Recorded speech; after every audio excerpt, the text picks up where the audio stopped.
The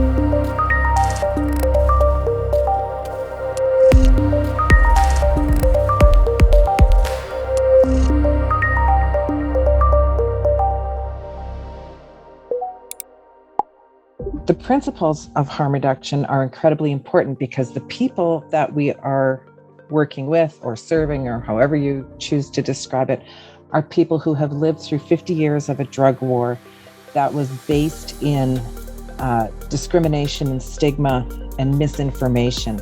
And so they are already at a point where they can't get equitable care or compassionate care or justice in their everyday lives. And to me, that's just acceptance. Accepting that people use drugs, everybody uses something. Taking a human rights and social justice approach begins with how we treat people, treating people with respect and dignity at the point of service. We recognize that when they're accessing harm reduction or other types of health services, that they have a right to healthcare and a right to be treated in a way that is respectful and non-judgmental. And in truth, harm reduction is an underpinning philosophy of care. It's a way that we should be practicing regardless of what workplace setting that we're in. And even outside of work, it's about how we should be doing or how we should be walking through life. Reconnaissance, en fait,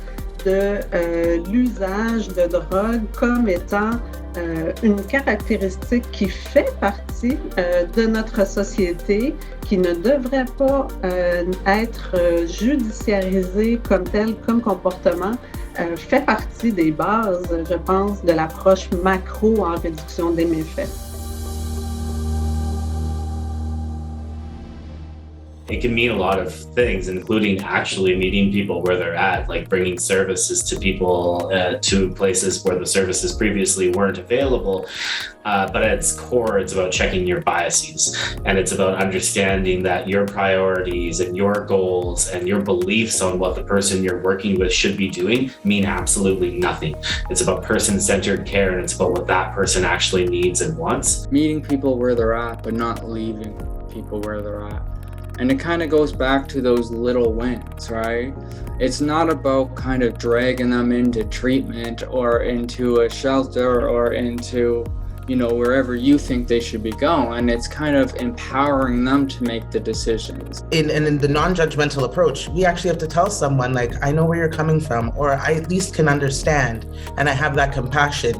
And non-judgmental can translate into body language. It translates into understanding that maybe a question might be leading to something a bit too personal, and really respecting that person's space and where they're at in terms of how they want to or how frequently they want to receive a service. And just continuing that support and relationship and letting them know that they have an ally, they have a friend, they have an advocate. What I usually do is I ask someone, what can I get you? What do you need, right? So it's always a welcoming type of thing. Because one of the reasons why we do this is because a lot of times people will come in for service and they get stigmatized or criminalized. So what we do is we often open the door and we let people come in. They tell us exactly what we need. So instead of saying, okay, well, you need this or that, we ask them. So we get it straight from our clients. Listening is probably the most important thing you could do in a lot of these situations, right? And I always say that you can't practice harm reduction without doing it in a trauma-informed way. C'est absolument essentiel de respecter la personne et de reconnaître que les objectifs de chacun peuvent être très différents, que y a beaucoup de choses que quelqu'un peut vouloir dans sa vie qui est peut-être pas cohérent avec ce qu'une autre personne voudrait et que c'est important de respecter ça parce qu'il n'y a pas une solution magique pour beaucoup de personnes. That puts some responsibility on you. It's like, I need to learn from them the type of support that they need rather than just guessing or thinking I know best.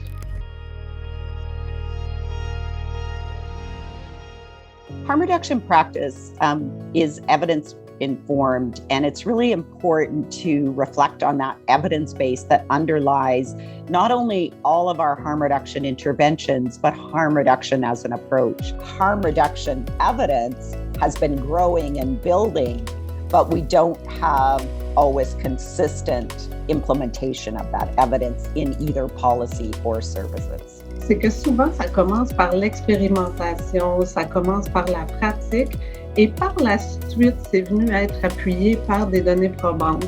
Donc, ce qui est utile, c'est que ces données-là peuvent être par la suite utilisées en termes de plaidoyer, en termes de faire avancer en fait l'approche pour qu'elle s'intègre dans différents services, pour qu'elle soit soutenue par les gouvernements. We need to balance the evidence, but we also need to listen in real time to people with lived and living experience if we want to actually have the best approaches moving forward. We don't need any more research around safe supply or safe consumption sites or inhalation or decriminalization. We need to start implementing these things and evaluating them as we go, because we can't wait for another 20,000 people to die